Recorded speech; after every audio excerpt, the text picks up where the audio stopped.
தமிழகத்தை தலைகுனிய விடமாட்டேன் என்று சொன்னார். இன்றைக்கு தமிழ்நாட்டிலே தலைகுனிந்து நிற்கின்ற காட்சி இப்பொழுது தொலைக்காட்சியிலே பார்க்கின்றோம். இன்னைக்கு நாடே அதிர்ந்து போய்விட்டது. தமிழ்நாடு மட்டுமல்ல, இந்திய நாடே அதிர்ந்து போய்விட்டது. இதுவரை எத்தனையோ அரசியல் கட்சிகள் தமிழகத்திலும் சரி இந்தியாவிலும் சரி இன்றைக்கு பொதுக்கூட்டம் நடைபெற்றுகின்றன. எந்த ஒரு பொதுக்கூட்டத்திலும் இல்லாத அளவிற்கு 41 உயிர்கள் இந்த பொதுக்கூட்டத்திலே கலந்து கொண்டவர்கள் உயிரிழந்திருக்கிறார் என்று சொன்னால் இந்த அரசாங்கம் தான்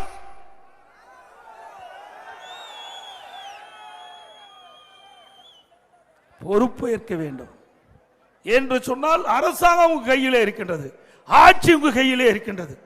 ஆட்சியாளரை தான் பார்த்து கேட்க முடியும். அப்படித்தானே கேட்க முடியும்.